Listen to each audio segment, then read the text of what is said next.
Shalom. Welcome to Understanding the World with Rabbi David Kaufman. I'm joined in the studio by Mark Finkelstein, and coming up just in a few minutes, we'll have Mark Levin, as the Executive Director of NCSJ, who'll talk to us about what's going on in Ukraine and more broadly about Jews in the former Soviet Union.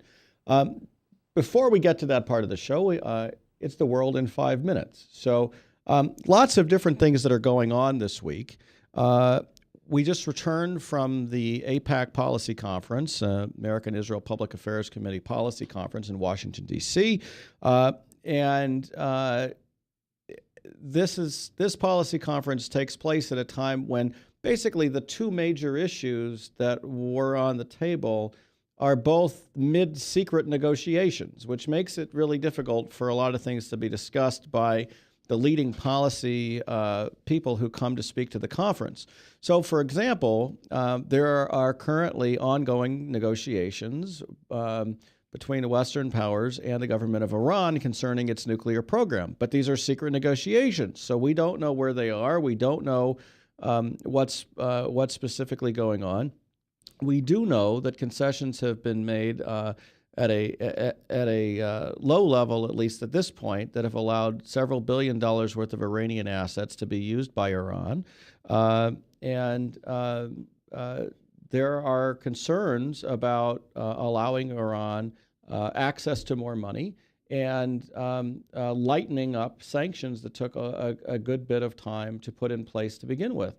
So that was one issue that was on the table at the policy conference. Another issue that was on the table is the peace process and what the Obama administration is doing in its efforts, led by Secretary of State John Kerry, as he works with Prime Minister Netanyahu and President Abbas. Those negotiations are also taking place in secret. And so it's really difficult. It's been really difficult, I think, for people to come out and say what they meant. So the two major speeches that took place at the APAC Policy Conference, one given by Secretary of State Kerry and the other one by Prime Minister Netanyahu, neither one of them were as hard-hitting as they could possibly have been. Secretary Kerry certainly wanted to reassure the people in the conference and the Jewish community more broadly that the Obama administration will do everything it can to prevent Iran from acquiring a nuclear weapon.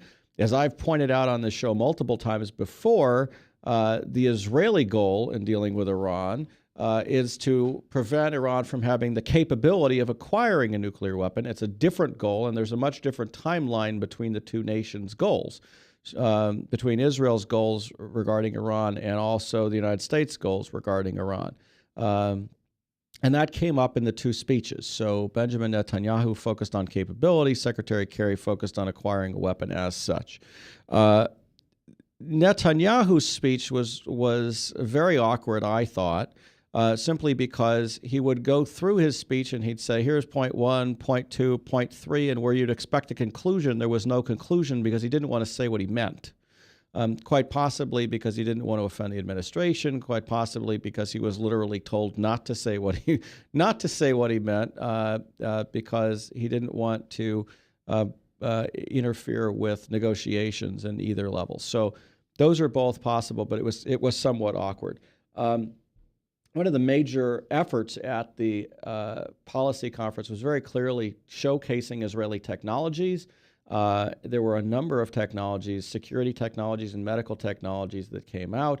One of the things that was interesting in Prime Minister Netanyahu's speech is that with the ongoing drought in California, Prime Minister Netanyahu said, you know what, we're water secure now. We have great desalination and irrigation technologies. Why don't we help California? So there are evidently ongoing negotiations between the nation of Israel, state of Israel, and California about water, or at least they'll start soon. APAC Policy Conference asked for lobbying efforts on 4 different issues, one of which was the strategic partnership, making Israel a major strategic partner and enabling all kinds of different things to follow because of that. There's a letter regarding Iran sanctions, that if the negotiations fail, sanctions will follow. There was asking our Congress people to support John Kerry in his peacemaking efforts and to support Israel and what it needs to do during the peacemaking efforts, and then asking for foreign aid to be passed so that Israel will receive the military assistance that it gets every year. Today, it was revealed that Israel seized a major shipment of Iranian arms that were coming from Syria through the Persian Gulf. They were supposed to dock at Port Sudan and then be smuggled into Gaza, Port Sudan being in Sudan, and that's been the traditional smuggling route into Gaza, Sudan into Gaza. And these weapons, according to the Israeli government, would have been game changers. They are mid-range weapons that would have allowed strikes from Gaza to Tel Aviv. Excuse me. Sometimes you just can't stop a sneeze, no matter what you do. And the United States had been tracking this shipment, and they basically said if Israel didn't seize them, they would. This would have caused major problems strategically in the region. Coming up shortly, we will hear details of the framework agreement at some point in the next few weeks, and we certainly will be talking about that. We're talking about the framework peace agreement, and that will be coming up soon. That's the week in 5 minutes, the world in 5 minutes. After our break, we will have Mark Levin of NCSJ joining us to talk about Eastern Europe, and particularly Ukraine and Crimea, with the news today that the Parliament of Crimea has declared its independence, right after this break. From the RE/MAX Real Estate Concept Studios, this is Webcast One Live. I'm Brian Leach, owner and general manager of Service Legends. I brought along a couple of the home comfort heroes. Hi, I'm Tammy Wells. I am Nick Wondershide. I'm administrative manager I am the senior technician from Service Legends. It seems like every good thing, when you feel it to the bone that it's good, there's a lot of hard work put behind it. I don't think that you can fake it and have it turn out good. You know, if we seem like, okay, that's just weird, it's just a furnace, why would you believe so deeply in a furnace? It's not just that, you know, we want to show the world that you can have good service. Yeah, I mean, it's got to be, it's your home. You know, it's built into our daily trainings, it's built into our culture, that we're going to do whatever it takes to have each client say they love us, period. That's why we spend all the hours in the training that we do. And if we guarantee it's going to be a good experience for you, or else it's free, what type of work do you think we're going to do? There is a guarantee. Temperature selection guarantee, fixed right or it's free guarantee, comfort guarantee, best value guarantee. All of these guarantees hold us accountable to ensuring that we exceed your expectations. And if for whatever reason we'd fail and we can't make it right, we guarantee all of those guarantees with a 100% money back guarantee. I mean, if you don't think that your technician can fix it right, are you going to say that to a client? No. You don't have to worry about having a technician come to your house. We drug test, background check all of our team members. We put safe people in your home. Each and every one of our service techs, 400 hours a year in training. You tell it the minute they walk in the door. They know what they're doing, they've done their homework, and they actually truly care about what you want. Because at the end of the day, you're the person that makes sure I have a job. They're going to be listening. They're going to want to know what your challenges are. Then they're going to come and give you options, and you get to choose. If I'm there to help and I make it easy and painless, I did my job right that day. Well, when it comes to your comfort, safety, and your family, you know, you don't necessarily go buy the most expensive, but you get the most bang for your buck. Oh, it's worth it, because there's a lot of people that will find a way to get it to work right now and then leave and then come back, charge you again, and the cycle just repeats itself. So when I'm out there looking at the furnace, I want to find why it failed today. How can we change the part today with something that you're not going to have to worry about? Is it worth changing the part today? I mean, you can put a lot of money into a furnace. I can fix parts all day. There's good job security in that for me, but is it the right thing for you? I get a lot of the phone calls of after the technicians are there. They're just in awe. They're like, wow, you guys are great. I mean, I don't even know what to say. You guys are great. Everything you did was perfect. It was great. Keep going though, I like this. Just give us a try. I'm gonna take all the risk. I've got the time to make this right. I've got the support to make it right. Just check us out. And if you don't see the value in what we do, I mean, fixed right or it's free or 100% money back. enough said. Shalom. Welcome back to Understanding the World with Rabbi David Kaufman. I'd like to thank our sponsor, Dr. Ronald Bergman and Bergman Folkers Cosmetic Surgery and Spa. Before we move on, I'm joined in the studio by Mark Finkelstein of the Jewish Federation of Greater Des Moines And we are joined via Skype by Mark Levin of the NCSJ. Mark, it's wonderful to have you on the show with us. Well, thank you for inviting me. So tell us a little bit about what NCSJ does. Well, we were created in 1971 to help people get out of the Soviet Union.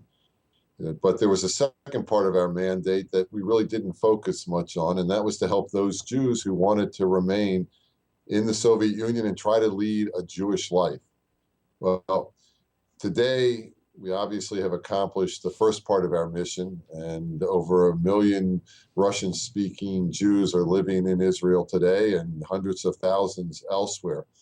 But for the last 20 years, we've focused on trying to help those who are building Jewish communities throughout the former Soviet Union. So we deal with issues related to xenophobia, extremism, anti-Semitism, restitution of communal property, and trying to build a strong relation between Israel and these, well, not new independent states, but the countries that once made up the former Soviet Union. Hi, Mark. This is Mark in Des Moines. What's the infrastructure of NCSJ in Eastern Europe these days? Well, we are headquartered in Washington. We have a vast network of contacts with local Jewish communities throughout all of the countries that once made up the Soviet Union, and we have outreach with many of the Eastern European countries. So the countries that your organization deals with are basically the former Soviet Union, or the former Soviet Union plus some? Former Soviet Union and some in Eastern Europe. We like to say that we were an advocacy group. We remain an advocacy group. Much of the work that we do today helps support the work of Federation-supported organizations like JDC, the Jewish Agency, World Ort, the different religious streams that now operate throughout the region. Mark, what are some of the services provided by NCSJ in Eastern Europe and FSU itself? Well, as I said, we are a political advocacy group, so we try to address the issues that the communities themselves are unable to, and to try to work with our international partners to make sure that they're able to provide the services that that are supported by the federations and others in the United States. So, for example, one organization in particular had a very difficult issue with registering in Ukraine and being charged excessive taxes. We were able to save this organization over $1 million that could then go to help their elderly clients. We deal with issues related to anti-Semitism, of which we spent a lot of time on in Ukraine these days. Yeah, let's talk a little bit about Ukraine. Can you give us kind of an overview of what the history of the Jewish community is in Ukraine, certainly in recent years? But if you want, you can go back beyond that. Give us a brief overview of what the community's like. Sure, I won't go back too far. It's a long and checkered history. Yeah. We, in the last 20 years, not just in Ukraine, but throughout the region, official anti-Semitism has all but disappeared. What we've been dealing with in Ukraine and some of these other countries is popular anti-Semitism. And in some ways, it's more insidious and more dangerous because it's not something that is easily addressed. So, in Ukraine, over the years, we've dealt with far left-wing and far right-wing groups that have tried to make Jews a scapegoat. We've been fortunate because successive governments have been willing to work with us to try to either put these groups out of business or at least disabuse the overall Ukrainian population that their messages have any validity whatsoever. So in dealing with Ukraine right now, and I've heard about anti-Semitism, certainly on the pro-Russian side, on the pro-Ukrainian side. What's going on with that? You're talking left and right anti-Semitism, but it seems like there's influence of both of them, perhaps even significant influence of both of them. Well, let me start with the good news. The good news is that, that there's only been a few anti-Semitic incidents since we'll call it a revolution, since Ukrainians took to the streets in November. Now, any incident of anti-Semitism has to be taken seriously, but given how fluid and how volatile the situation in Ukraine has been over the last few months, I think it is good news to be able to say that there isn't a pattern of blatant anti-Semitism in Ukraine today. We are looking at these isolated incidents very seriously. Unfortunately, it looks like they may have been instigated by groups from outside of Ukraine to try to inflame the situation even more. I can tell you that in our conversations with the interim government leadership, they understand our concerns. They have been in regular contact with the Jewish leadership in Ukraine, and it's my hope that the atmosphere will continue, and that we won't be dealing with a much more difficult situation for Jews today. The last thing we want is for Jews to become pawns in a larger political game. Mark, can you give us some demographic information of the numbers we're talking about, and in terms of age distribution as well, especially in Ukraine? Sure. Thank you. The estimate is anywhere from 200 to over 350,000 Jews throughout the entire Ukrainian territory. Now, in Crimea, where much of the volatility is taking place, the range is anywhere from 10 to 17,000. There is a significant elderly population that JDC, the Joint, is trying to address to try to help meet their needs. You have the Jewish Agency undertaking large-scale educational efforts, including overseeing birthright and other projects or programs that encourage travel to Israel. It is a very diverse Jewish population. Now, having said that, there is still so much more that can be done in Ukraine. We, the organized American Jewish community, have only scratched the surface in our outreach to this significant Jewish population in Ukraine. 250 to 300,000 people sounds like an awful lot of people. How we think of the Jewish communities in Europe, Eastern Europe, being decimated after the Holocaust. Are these people who were in Ukraine after World War II? Or are they people who came from Russia to Ukraine? How long has that population been there? It's all of that and more. I mean, you have to remember that in Russia and Ukraine alone, prior to the large-scale emigration, Aliyah, to Israel, there was a Jewish population in the Soviet Union of almost 3 million people. So, and even today, even 20-some years after the implosion of the Soviet Union, there are people who are finding out that they have a Jewish background or a Jewish identity. And of course, these numbers reflect the various definitions of how we define someone's Jewish identity. Let's talk a little bit about what happened today and what impact it may have on what you do and the security of Jews. The vote in the Crimean Parliament. Can you talk a little bit about that and what's going on there? Sure. It's look, the Crimea has a significant Russian-speaking population. And again, I don't want to bore the audience with too much history, but it's important to remember that Nikita Khrushchev gave or returned the Crimea to Ukraine to celebrate the 300 years of cooperation between Russia and Ukraine in 1954.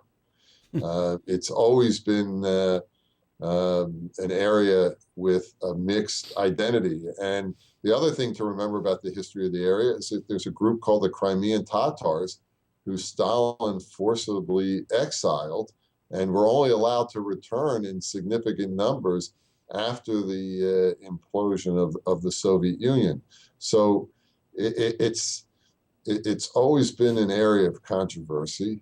I have to say I'm a little surprised that the Russians are expediting the vote on whether Crimea should remain in Ukraine or not by moving it up 10 days. I was even surprised by today's vote, because you have to ask yourself, what is the end game? What does Russia want if, in fact, they annex Crimea? Because they know, after their experience in Georgia, that most of the world still doesn't recognize an independent south of Ossetia or Abkhazia, these two breakaway parts of Georgia, and the world certainly doesn't recognize their integration into a larger Russia. So it's mystifying as to what Russia's end game will be. Now, the impact on the Jews, as I said, the population range is anywhere from 10 to 17,000, and right now, there's concern, but there's concern about what the future holds for them, either as Ukrainians, Russians, or Crimeans. Fortunately, they haven't been made scapegoats in this ongoing political controversy. I've seen articles in which the Russians are clearly trying to make the argument that the Ukrainian nationalists are allied with the Nazis and hate the Jews, and how can the Jews possibly support the pro-European forces here? I mean, meanwhile, I've seen articles written by the Jewish community in Ukraine saying, "Don't listen to the Russians." Can you talk a little bit about that? What the Russians are trying to do with this idea? I mean, I have my own ideas of what's going on, but what are your ideas?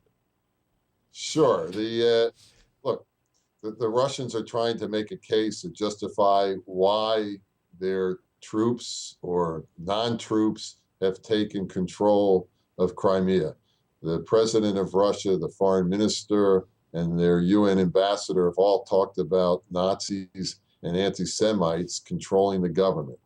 That's not true. Now, that doesn't mean that we're not concerned, or we haven't expressed concern about some of the elements that make up this new interim government, and before that, the opposition. There is a strong right-wing presence that we have been following closely, and we're concerned about. However, and this is important, is that there are not pogroms taking place. No one of legitimacy is calling for the evacuation of the Jewish community in Ukraine. And the problem and the challenge is not to allow these misperceptions to color the fact that we have been dealing with the issue of anti-Semitism in Ukraine for a very long time, and it shouldn't take away from the Jewish community's concern about making sure that there's adequate security for Jewish institutions throughout Ukraine. And what I'm afraid of is that these very serious concerns are getting lost in the political chatter.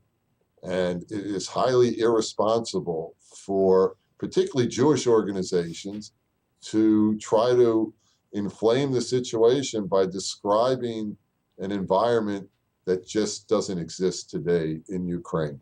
And regarding that, I was kind of wondering, the Russian intent of this is to try to encourage the Jewish population to support the Russian takeover, or are we talking about just trying to discourage a very strong response in favor of the pro-European forces? Well, I think it's a little of both. I think that they're trying to paint this picture of an extremist government that is not concerned about, and even more seriously, trying to hurt their religious and ethnic minorities. And that builds up a case for intervention, Mm-hmm. which is something that is just not supported by, I would say, a significant percentage of the Jewish community in Ukraine. Mark, what can you tell us about Stavropol, and is there a major Jewish presence there? There is a Jewish presence, and there is a synagogue. There is a strongly identifiable Jewish community, and it is a community that is not being targeted. It is a community that's concerned, but I think, as I said before, it's not only they have concerns about being Jewish, but they're also concerned about where what their future holds as a group living in Crimea. And it is a community that is well connected through JDC, the Jewish Agency, World Ort. There is there's an Orthodox and Reform presence there. And the Reform synagogue was the one that was vandalized. Is that right? Yes. Yes. How easy is it for people to move around the territory there, either by airplane or by train? Well, it's interesting. I think, you've seen the pictures that we all have, that, you have these, well, I don't know what, the Russians call them, a non-military force, standing guard at major transportation centers, government buildings, but it seems as if day-to-day life is going along very normally. People are using the rail system. People are driving. The airport remains open. I think the biggest concern that many have in Crimea today is what's going to happen with their financial institutions, because there's some question about, whether normal transactions will continue given the crisis that exists. Now, I think there was an issue about people's money being transferred into rubles or something along those lines, which also probably wouldn't be very popular as a thing to have happen. Well, it's one more step in the annexation of Crimea. Mark, what about what's the standard of living like for the Jewish population in Ukraine as compared to the general population? Well, it mirrors the general population. It runs from from those who are very poor and need a great deal of help to the very wealthy.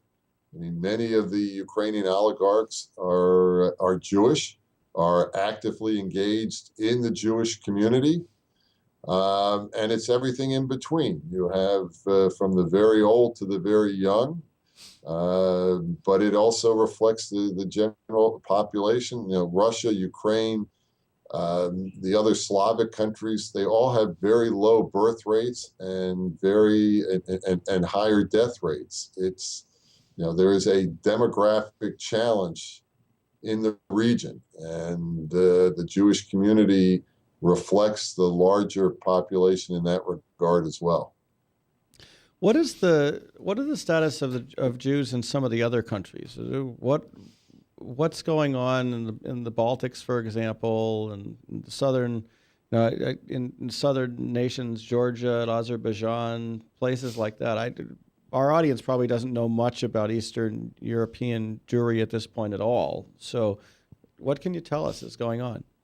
I'm glad you asked, because I don't think our American Jewish community here understands that the third largest Jewish community in the world is in the former Soviet Union. We're still talking about probably over 1 million people spread out through this entire region, with significant populations, not just in Ukraine, but in Russia, There are smaller populations in the 3 Baltic countries. There are Jews living throughout Central Asia and the Caucasus countries, the countries that most people, even today, probably don't focus on, like Azerbaijan, Georgia, Kazakhstan.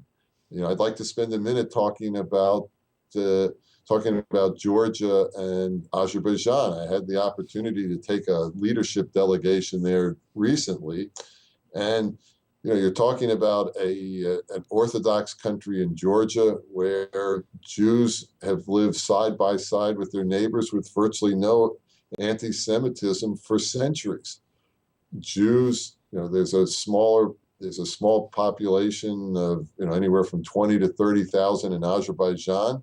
It's a predominantly Muslim country, and again, not only is there very little anti-Semitism, Azerbaijan has become an important ally of both Israel and the United States. And if you look at a map, and I wish I had one with me, it's not such an easy decision because Azerbaijan sits between Russia on one side and Iran on the other. And they have gone out of their way to develop a diplomatic and commercial relationship with Israel. They've tried to be an important ally, as I said, to both the United States and Israel. And again, it's at a significant cost given who their neighbors are. There are Jews living, and I think this is very interesting. You have Jewish communities in Central Asia, which all of these countries are predominantly Muslim, and in Azerbaijan, and Jews and Muslims are getting along. When I hear about that Jews and Arabs or Muslims don't get along in the Middle East, and I say, well, it's not a Jewish Muslim issue, it's a Jewish Arab issue, because I can show you several countries where Jews and Muslims have coexisted for centuries and continue to. And again, in all of these countries, there are international Jewish groups operating, for the most part, with the support of the government and little difficulty. When they do have problems, they come to us and we try to help resolve those. But I would I would urge that that those in the audience who want to visit countries where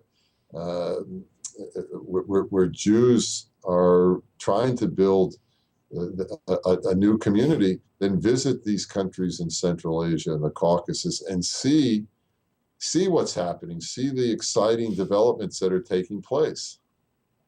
Mark, what is the status of internet usage within these countries and access by the Jewish community to those resources? It varies from country to country, and it really is a generational issue. Those living in urban areas tend to have greater access to the internet, are better connected.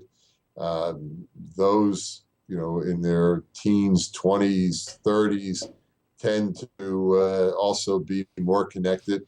And what's interesting, it's the younger generation, Jewish or otherwise, that's leading the change in so many of these countries. I mean, I think what happened in Ukraine will not be unique in the next 10 to 20 years, because when people are connected through the internet and they see how much of the rest of the world is living and is able to express their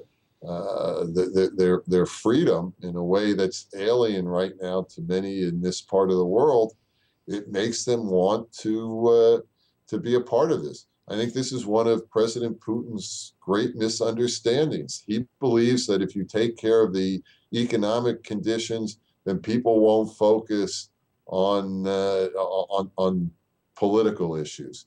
And that's just not the case anymore, because as their economic condition improves, they want a fuller, richer life across the board. And I think you're going to continue to see, this younger generation in the vanguard pushing for dramatic changes throughout the region. Where do you see as places where that is particularly the case? Where is it the case that you see kind of this revolutionary kind of attitude going on right now? Well, it's developing in Russia, much to the consternation of the Russian government. And the Russian government may control television, radio, and more publications, but they haven't yet seized control of the internet like the Chinese have. So things are percolating in Russia. They're happening, whether it's in Kazakhstan or Kyrgyzstan. These are countries in the Central Asian region. It's what led to the dramatic changes in Moldova and helped bring in a new government in Georgia. And who knows what's going to happen in Belarus in the future. But even as isolated as that country may be, it won't be for much longer. So I think for a lot of our audience, you're talking Chinese. What happened in Moldova? I'm sorry, too much inside baseball. In the last few years, Moldova went from a government that was went from a government that was actually controlled by the old Communist Party to a much more open environment, and it happened because the population wanted a more open political system, wanted a more open economic system, wanted greater freedoms. And Moldova, because of this, because of their desire to move closer to Western Europe, to the United States, has paid a price in their relationship with Russia. And the Moldovans, they're a small, impoverished country that doesn't get much attention, but is in the middle of this ongoing change that I think will revolutionize the entire region.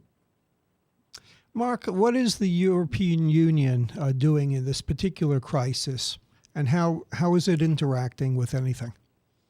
Well, they have to use an American expression, they have finally stepped up to the plate. Wow! After playing a secondary role in watching Ukraine go into chaos because of the Ukrainian government's decision not to sign an agreement with the EU, the European Union is working today with the Americans to try to come up with an economic package that will help stabilize the Ukrainian economy and finally push the country forward.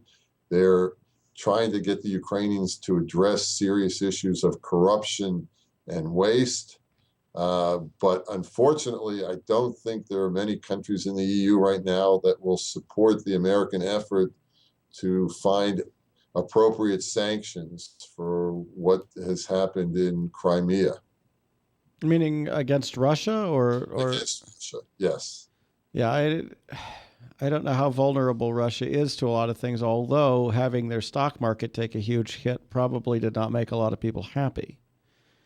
It's still an economy that's very much a commodity-based one. It's an economy that is dependent on their oil and gas resources.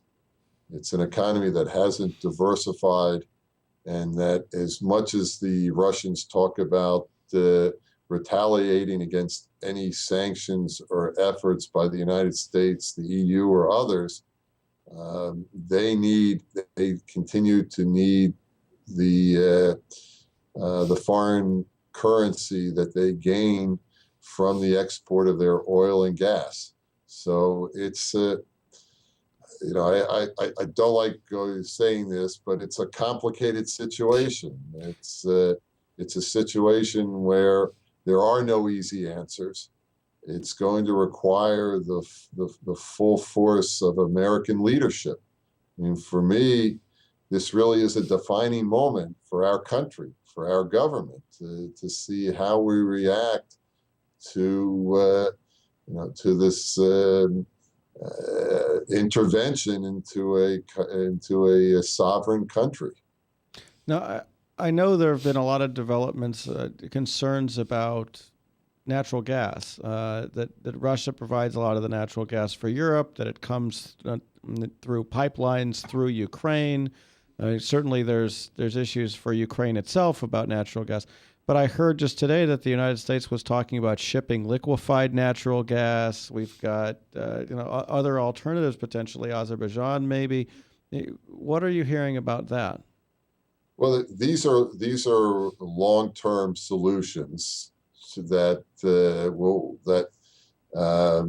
don't adequately address the short-term needs of Ukraine and the rest of Europe. But it's important to try to address the short and long-term problems simultaneously.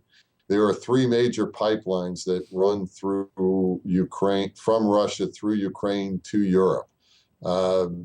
In anticipation of the ongoing political drama between Russia and Ukraine, many of the countries of Europe have stockpiled natural gas.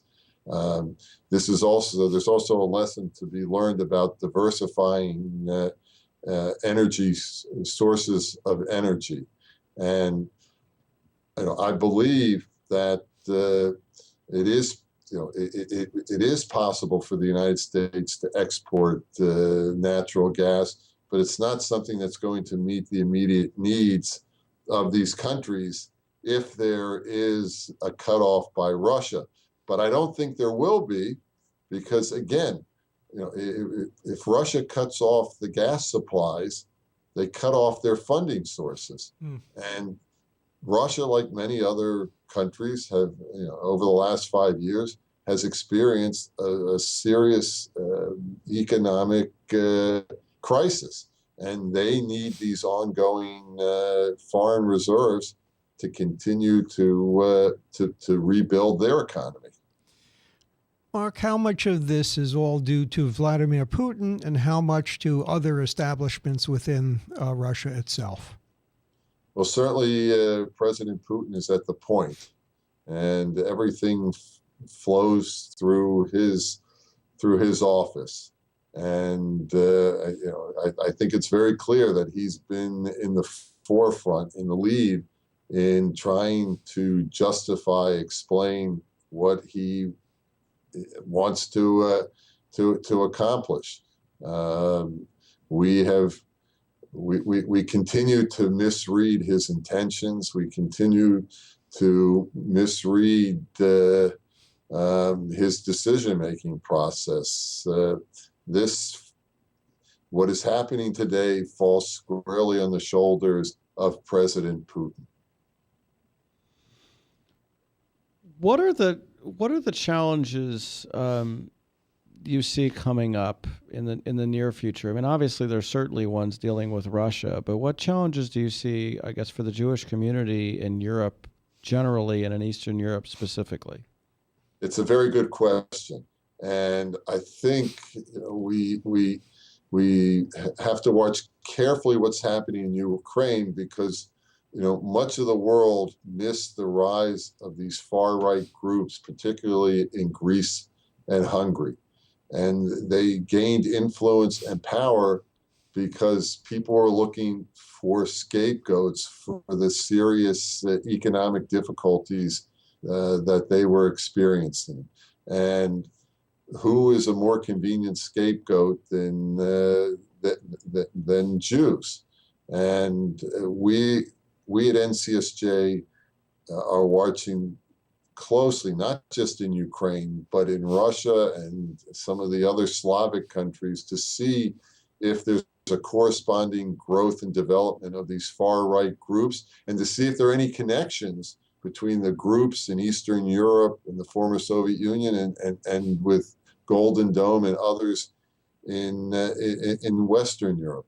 This is one of our major concerns. Secondly, is to ensure, not just in Ukraine, and I mentioned it before, but that Jewish institutions throughout Europe have the adequate security to avoid and not to live in fear that their institutions, their synagogues, community centers, hospitals will be vandalized, will be desecrated, that when congregants go to Shabbat services, they know that they won't have to worry about their safety coming or going. Third is what's happening with Israel and the relationships with many of these countries. You know, we haven't mentioned the BDS movement, and fortunately, it is not much of an issue in my part of the world or the countries that we focus on. But this is an increasingly difficult issue that needs to be addressed and hopefully can be contained. So these are just a few, but I don't want to sound so pessimistic because I really am an optimist. And I think the good news, or if there is any good news, is that Jews living in the former Soviet Union are continuing to try to build and grow their communities, and that they're trying to turn populations into real Jewish communities. And no matter what the size of the population is, there are efforts, you know, from a country like Azerbaijan that may have 15 to 30,000 Jews, to Ukraine that has hundreds of thousands of Jews. So we have very many serious challenges on the horizon, but there's also a reason to be optimistic. Mark, to what extent is the Jewish community, for instance, Ukraine, dependent upon governmental entitlement programs, if there are any in that region? Well, again, it depends on the segment of the population. I mean, one of the biggest challenges, not just for this interim government, but for previous governments in Ukraine, is to make their population understand that they have to be weaned off of government subsidies, especially in the energy area. Successive governments have been deathly afraid that if they impose the strong measures recommended by the IMF, the World Bank, the EU, that they would lose the next election, that their citizens wouldn't accept this tough medicine to solve their problems. So the government in Ukraine tries to provide for the most needy and the elderly, but that's why the work of JDC, World Order, the religious streams is so important, because they are trying to make up or to trying to fill the gap that the government can't. When you contact the governments of these foreign countries, are they receptive to you? Or do you contact the ambassadors in Washington and other things? Are they willing to talk to you, or do they say, "Don't bother us"? How do they interact with you? I mean, the short answer is yes, they are willing to sit down and talk, and most of the time they want to try to address our concerns. I think what makes us a credible organization is that we also listen to what their concerns are, and if we can be helpful to them while they're trying to address our concerns and to try to meet the needs of their Jewish citizens, it creates a strong relationship. I think, you know, the reason that we're able to do what the reason we're able to accomplish what we can today is because we've developed these relationships over the last 20 years. We're not new to them. They know who we are. They know what our concerns are. They know that we're a credible voice representing the organized American Jewish community. They know we're a credible voice with the U.S. government. So sometimes it makes it easier to raise difficult issues, because they also know that we're trying to help them gain a serious presence in Washington, and they know that we don't have an ulterior agenda. So have you been involved in the negotiations yet? Dealing with We're crises. always involved in negotiations. But we try.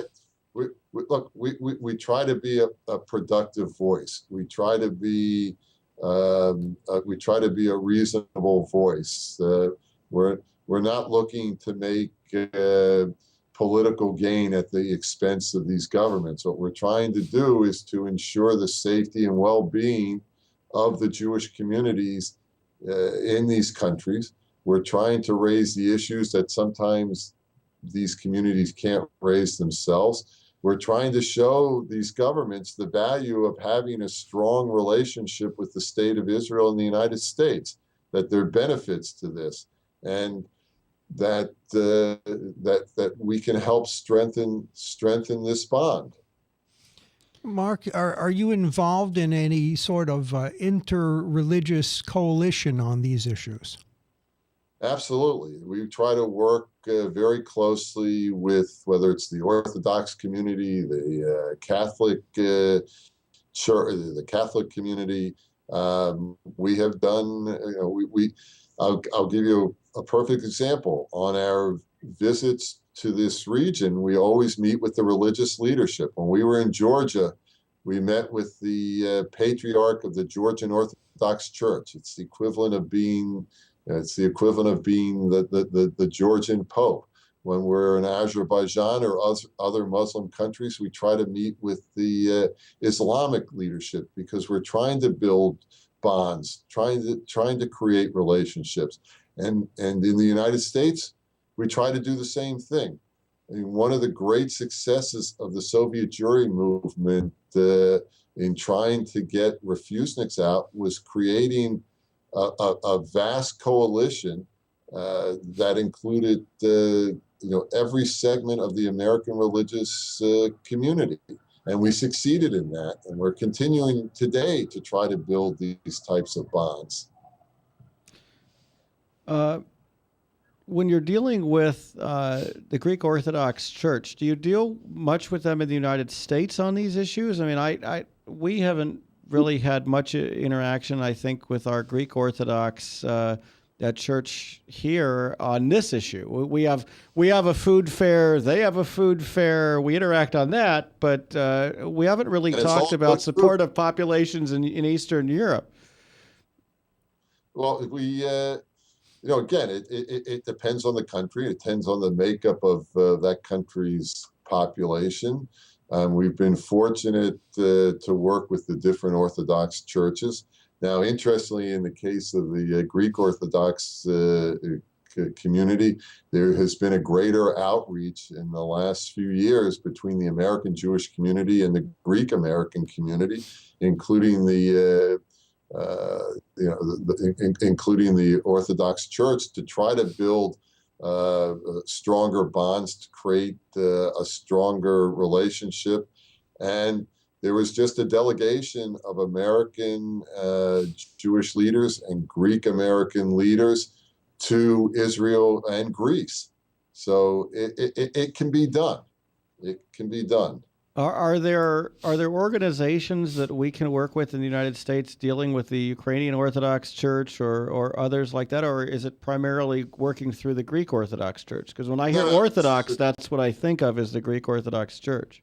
Well, no, the Ukrainian Orthodox Church has a strong presence in the United States. We work with parts of the Ukrainian religious community. There are Ukrainian American groups that we work very closely with.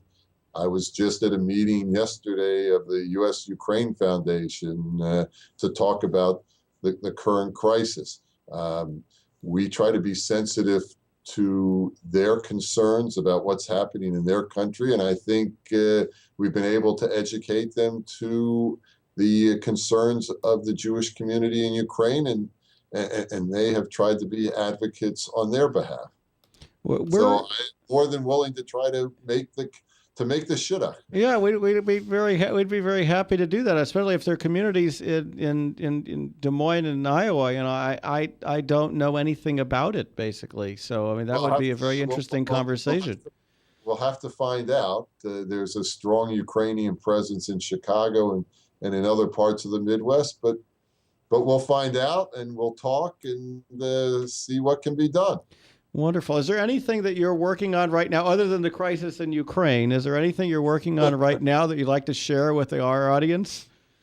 Yes, I think again, I don't want to repeat everything I said before, but it's important for the for the audience at large, but especially the American Jewish community, to understand that there is a significant Jewish population. We are working very hard in many different countries. It just happens today that much of our attention is on Ukraine, but there are issues related to xenophobia, anti-Semitism throughout the region that needs our ongoing attention, and that the audience should know that, again, NCSJ engages in political advocacy so that our American relief organizations can do the work that they do in these countries to ensure a better and brighter future for the Jewish communities of the former Soviet Union. So I want to take this opportunity to thank you and to allow me to spend so much time with you talking about our agenda and the issues of the day. Absolutely. Well, thank you, Mark Levin, Executive Director of NCSJ, for joining us on Understanding the World this week. And we wish you all the best in your efforts, and we'll bring peace to Ukraine. How's that? I couldn't say it any better. Thank you very much. You're welcome. Have a good week, and we'll see you later on next week on Understanding the World. Thank you for joining us today. Get away from us, you mean old credit card. We don't have any more money. We're in trouble now. Save us! Help! Somebody save us! Somebody help! Help! Save us!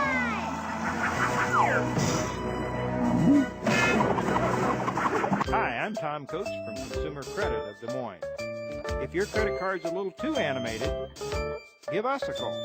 Hooray! We're saved! Consumer Credit, you're our hero! All across America, there are countless numbers of people struggling with addiction and other life-controlling issues. Probably someone you know and love. There is a way out. There is hope. Transformations Treatment Center in Delray Beach, Florida, has a unique approach to substance abuse treatment. Call now and ask about our Guaranteed Success program, or log on to transformationstreatment.com. Transformations. Change your life. Change your relationships. Transform your world. Hey, psst. Let me let you in on a little secret. You ready? Always try to do business with people, not places. Especially if you seek honest Christian business people. And when it comes to my car, I really need to trust who's working on it. Now, my family is so blessed. A few years ago, we found a family-owned automobile repair shop that operates as a Christian business also. Open, honest, reliable, trustworthy. It's AMCO on Hickman Road in front of Kmart. And it's a family-owned Christian operating business. This family treats your car as if it was their car. Everything from oil changes to transmission repair and everything in between. So the next time you feel the need to be at peace with your choice of who you can trust with your car, give AMCO on Hickman a chance to serve you. And tell them Max sent.